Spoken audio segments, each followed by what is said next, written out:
good day, everybody, and Happy New Year, and welcome to this week's edition of the Banner Buzz, our weekly news podcast. I'm Keith Domke. I'm managing editor of the Banner Press. And again, Happy New Year to everybody, and I hope you all had a wonderful holiday season.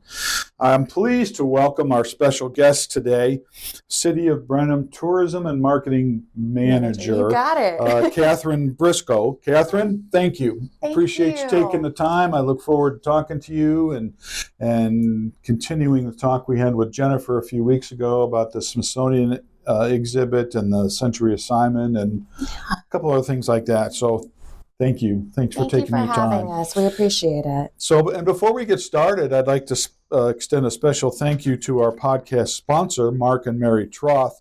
We truly appreciate your support. And again, thank you for helping us bring this podcast to our watchers, listeners, subscribers, friends, etc. Okay, Katherine, first, I always start out by asking our guests, just tell us a little bit about you, where you're from, what makes you tick, and how you ended up in Brenham. Okay, I'll try to keep this part short. Basically, I grew up in Brenham. We moved here when I was very young. Okay. So my mom, she kind of grew up in Houston area, close to Katy, and that was back when it was more rice fields and stuff. And so she kind of wanted me to have the same kind of country experience, but still close to a city if we needed. And so that's how, Brenham attracted her and how we ended up here. I went to high school here, graduated, then I went to A&M.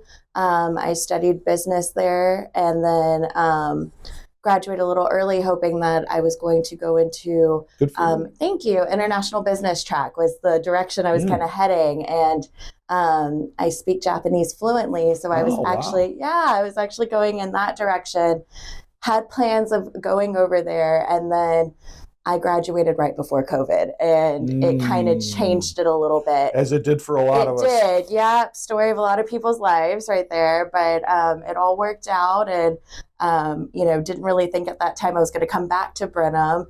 I think you really don't appreciate your town, your hometown, until you get a little bit older. Sure. And, some different stuff came up, and I was in Houston for a little bit with the job. Was not super thrilled with it, and then ended up back home, and doors just kind of opened for me, and so happy to be back. Good. Well, don't ask me or expect me to be able to hold a conversation with you in Japanese. I'm sorry, I just can't. I don't even know if I know any more than a couple of Japanese words, but that's good for you. That's pretty neat. That's pretty cool. Thank you. So then, how long have you been involved with the city's marketing and tourism? How'd that all come about? So I've been involved with the city for nearly 4 years now. Can't believe it's been that long. Yeah. I actually started out as a Main Street coordinator.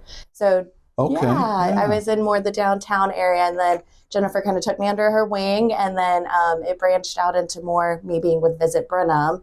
So I've been with Visit Brenham for about 3 years.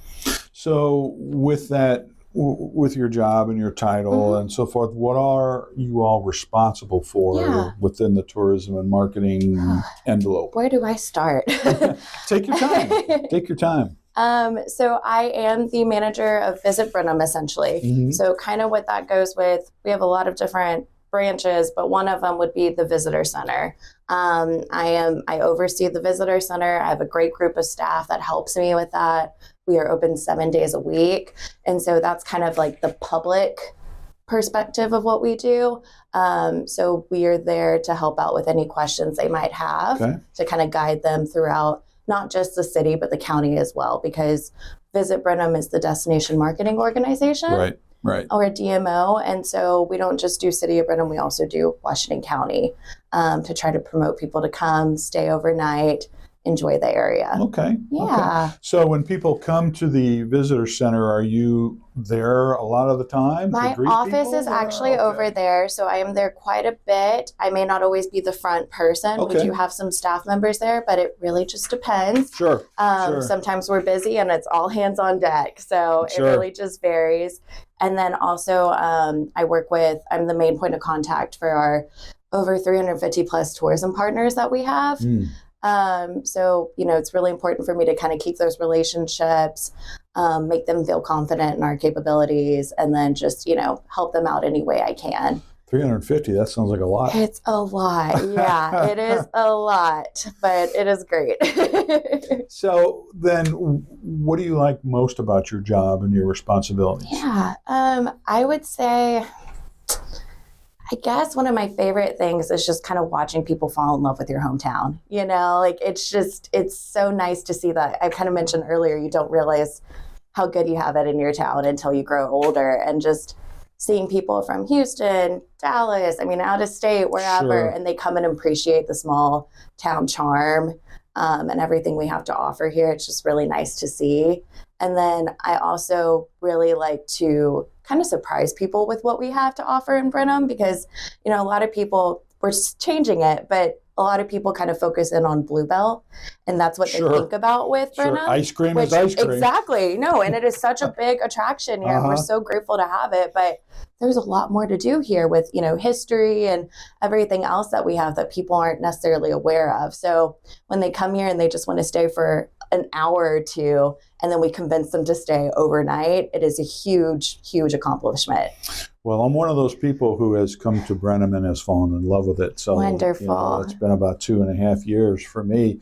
And when we came into town for the first time, when I came to interview for the job here at the paper, our first stop was the visitor center. Wonderful. So just to kind of get some information about the town and so forth. And so I don't think our paths crossed that day, not that I remember, but, you know, to us it was an important place to begin learning. You know, we knew about Bluebell, of course, like you said, you know, but we didn't know a whole lot more about the, you know, other things of Brenham, you know, and all that. So it was a very, very good first stop for us. I'm so happy to hear that. So thank you for helping to create that experience, you know, where people can come in and not only learn about Brenham and get information and so forth, but maybe to talk to some people, yourself included, about Brenham and what makes it so cool. So nice job, and thank you. Thank you. So let's turn our attention to the Smithsonian, the exhibit, Crossroads: Changing Rural America. It's still here. It's here for until the 19th? Yes, and sir. then you got to pack it up and send it on its way. Believe it. So, and where does it go after here? Do you remember? So it is going to Rockport after here. Yep. Okay. Wow. Yep. Okay. So that'll be a nice place for it to be. It will be. It will be. They try to hit kind of all the different, you know, regions of Texas to kind of hit it and make it fair. So first, let me ask you to kind of please just refresh our memories as to what the exhibit is all about. Okay. Yeah. So, in short, kind of the Smithsonian exhibit, it encompasses kind of everything with rural America. Mm-hmm. And so it's not just specifically focused on Texas or anything. It's really just rural America as a whole. And it's in the 1900s. It's kind of more of where it takes place. And it just shows the different sides of it. You know, it has the different themes of like agriculture, community, all of that. Mm-hmm. And so all the different boards and panels kind of have each of those themes going for them. And has a lot of like different videos and stuff like that too, to kind of hold interest. And I think it just resonates with a lot of people as well, you know, who maybe come from a small town, or if they come from Houston or something, they haven't had that. So then they learn more about what that entailed and what life was like back then. So it's really neat. Well, like you said, there are several, you know, each panel is different. It covers a different part.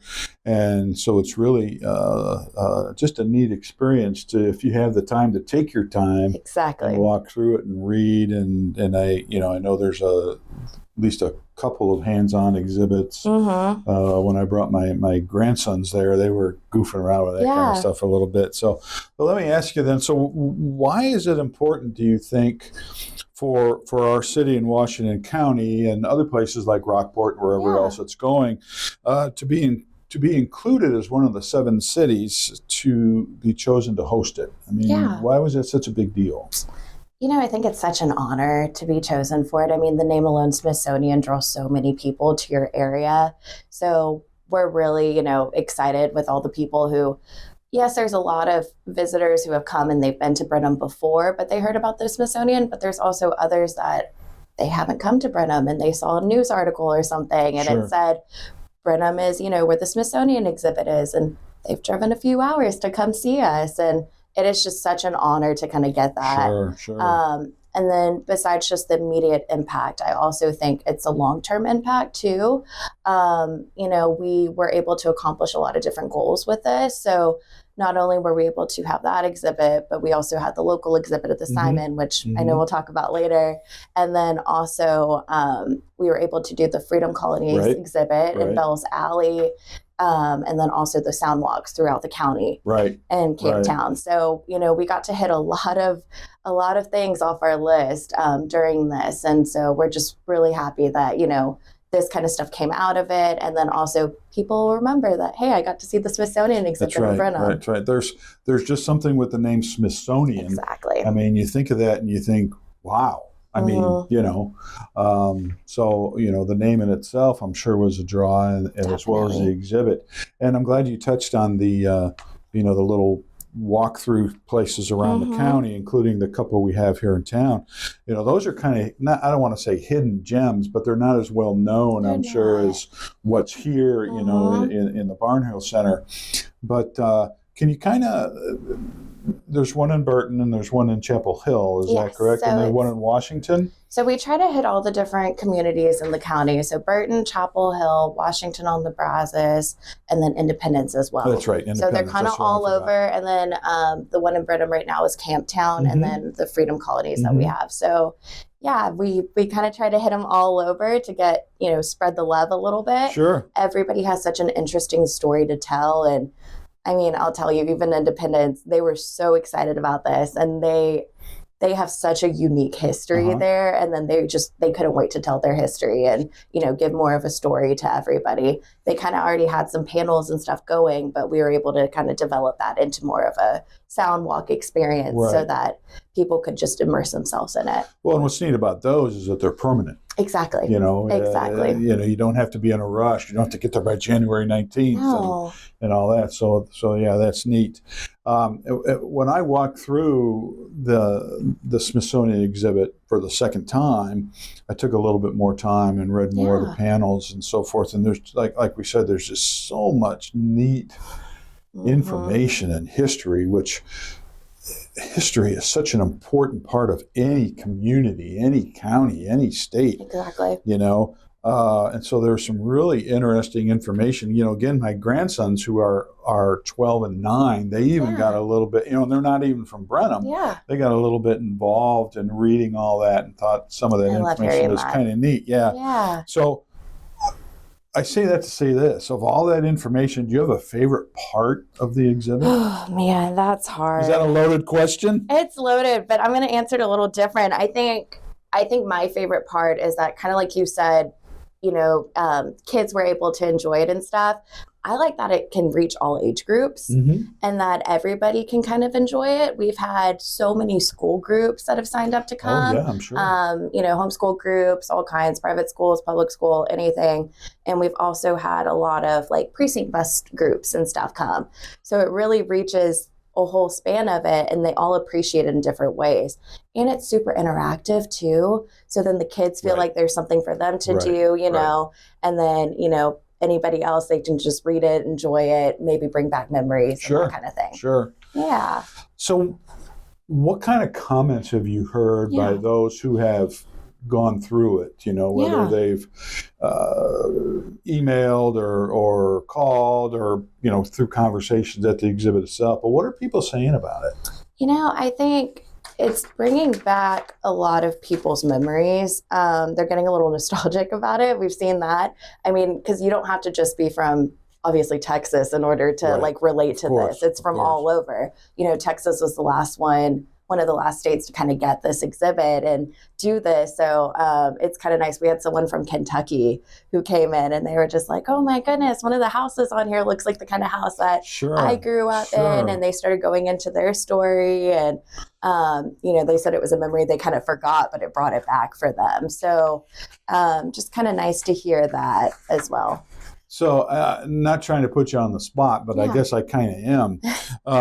Do you have a favorite comment that you remember hearing about the exhibit, or a favorite couple of comments, or are they just kind of all great thrown in together? It's been a lot of great ones, but I will say probably one of the ones that I really appreciated personally is they just said how much they can tell, not just exhibit, but Simon exhibit, everything we're doing, how much work has gone into it. It has been a lot of work. And it has been so much work. And, but, it's really nice to kind of see it pay off. And not only that, but the community really came together for something like this. Yes. And so that was really nice to see. I mean, we have that big board of sponsors in the exhibit that kind of shows everyone. It is a big board. It is a big board. A lot of organizations, a lot of individuals kind of came together to, help us with this and help Visit Brenham bring this to life.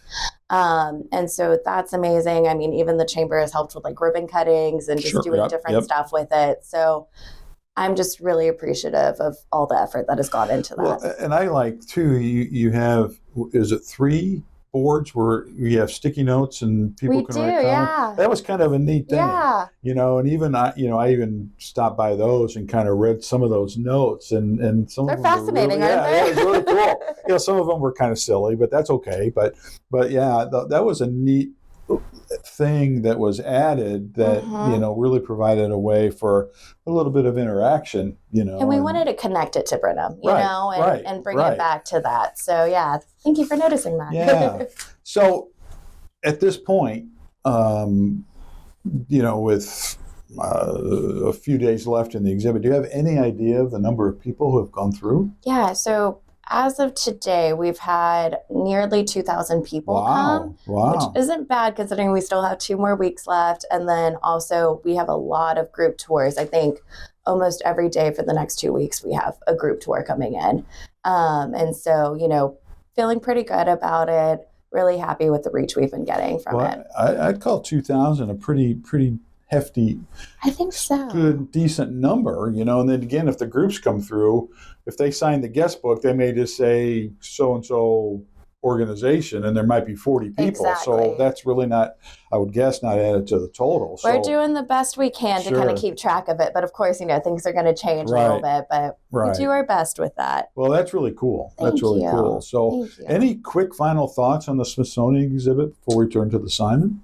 I would say just come in while it's still here, please. Yes, we only come have in. 2 weeks It's well left. worth your time. Yeah, please do. And then also, as part of the Smithsonian exhibit, it's in the Barnhill Center. So celebrating the 100 years, we also have the movies that are playing in the theater right now, which is kind of a fun little bonus.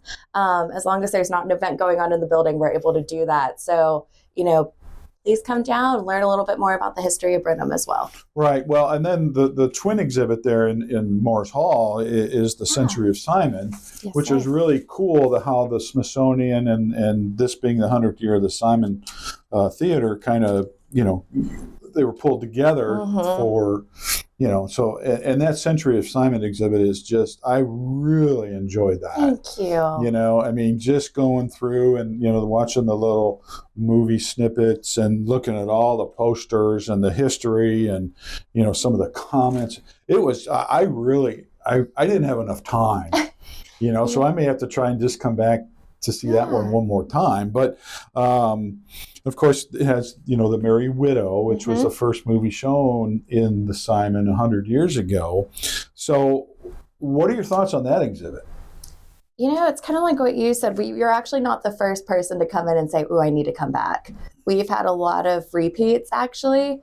And, it's locals who maybe they have memories with it, or they know some of the people who tell the stories on there, or it's people who out of town and they have nothing to do with, the Simon or Brenham or anything. And that's kind of like me, only being here 2.5 years. But they feel something with it because it just, the minute you walk in and you start looking at everything, yes, it's kind of overwhelming because there's so much, but it's 100 years of history. Yeah. Of course, it's going to be a lot. And 100 years of fun history. Exactly. And a lot of changes throughout the decade. Right. So, it's kind of neat to see. Well, it's just fascinating even to learn just about the history of the building, let alone what was in it. Yeah, exactly. So anyway, you guys have done, and I know it was a lot of help from a lot Barry of the people. And Sharon were amazing. I had them on my as my guests here right before Christmas, and they, I love that visit we had too, because they shed so much light on the Barnhill and the Simon Theater and the exhibit and so forth. But you've all done a tremendous job with that one too. So the Simon is having the birthday bash on January 25th to commemorate the 100 years, the century of Simon. So can you tell us a little bit about that? Yeah, so a lot is going on. It's not just a normal concert. It's more of a variety show, kind of kicking off the year, the 100 years. And so there's going to be like a band that's going to be playing music from the era, vaudeville show, professional juggling and comedy show, kind of reminiscent to the era. And then also kind of a cool thing is there will also be a birthday cake there, kind of celebrating it. And it's sponsored by Farview because they're going to also be celebrating their 100 years of their building. And the architect that built theirs is actually the same architect who built the Simon Theater. Okay. So yeah, kind of neat. So I'm looking forward to being there for that. That's going to be a lot of fun. So are tickets still available for that? And if so, how do people go about getting them? Yeah, so tickets are definitely still available. You can go about it by going online and buying tickets through the website, or you can call the Barnhill Center and we can help, or you can even come in and come into the Barnhill Center, the visitor center, and we can help you buy tickets. Okay. Yeah. Okay, cool. Well, again, I'm looking forward to that. I'm sure you'll be there, right? I will be. Okay, good, won't miss that. Good. So kind of the final wrap-up question is,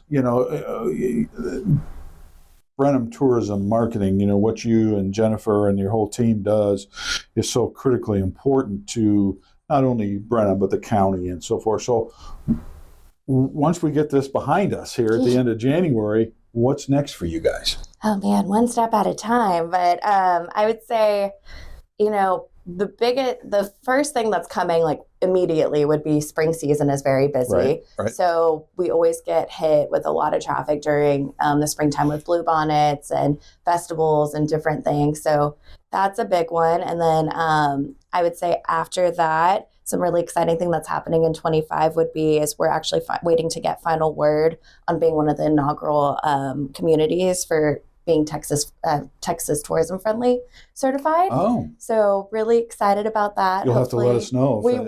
Yeah, we will. We're very excited about that. That's a new certification. We're already Texas music friendly, but this one is kind of a no-brainer that it was like, we definitely need to be a part of this and be one of the first ones in it. So good luck. Thank you. It'll be well-deserved. We put a lot of work into the application. So yeah, hopefully. Thank you. And then also another exciting thing is that we made a request to Senator Kolkhorst's office for Brenham to be the ice cream capital of Texas. That goes without saying, but it'd be nice to have that be official. Exactly. We kind of just want that title to be able to claim it before anyone else can. So very excited about that. Cool. I hope all that comes to fruition. I know you guys stay busy and overly busy at times, and you do a great job of providing things for us to do throughout the year. I mean, so hats off to you, Jennifer, your team, and so forth. We have an amazing team. Couldn't do it without them. Any final thoughts before we wrap it up?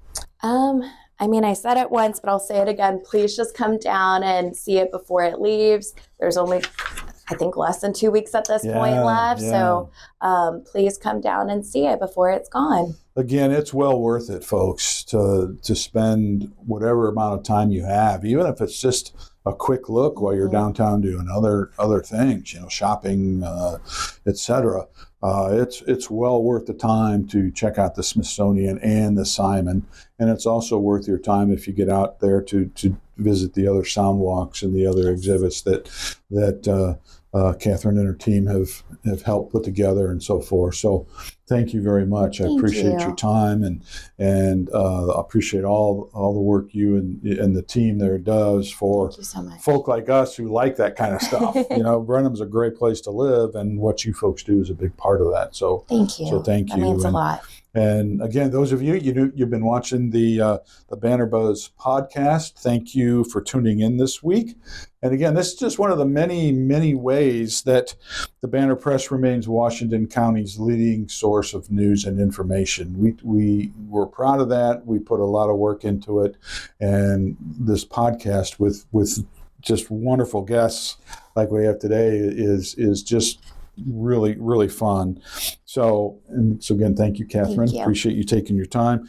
I'd also like to thank our podcast sponsor one more time, Mark and Mary Troth. Very much appreciate your help and support, and for just helping us continue to make this podcast possible. Next week, I'm really excited about my guest. It'll be Stephanie Dolan from the city of Brenham. She is the Director of Development Services, and it'll be a fun interview and visit with her, as well as we've wrapped up 24 and go into 25, and just all the stuff that she's responsible for in regard to the city and to help keep it moving forward. And a reminder to all you need to do is watch our podcast, is visit our website and click on the podcast button, and all of them there, today's through down when we first started, including our sports podcast. They're all on there, and so we hope you take the time to visit with those. And one final thing before we say so long for this week is, if you're a subscriber to the Banner Press, I thank you very much for doing so. We just love that you're part of our family, and thank you for supporting us and for taking time each edition to take a look at us and read and so forth. So thank you. If you're not a subscriber, we would absolutely love it if you would join our family. And it's really easy to do. A subscription is an inexpensive way to keep up to date on what's going on in the city and county, Burton, Chapel Hill, all over the place. I have a great staff who covers things, and a great sports guy with Nicholas Hodell. I'll tell you, we're just jam-packed with stuff every edition. So, and all you got to do is pick up the phone and call us at 979-836-7956. Again, that number is 979-836-7956. We'd be happy to take care of you and add you to our list of thousands of people who subscribe to our paper. Thank you again, Katherine. Everybody, stay warm out there and have a good day, and we'll see you next time. Take care.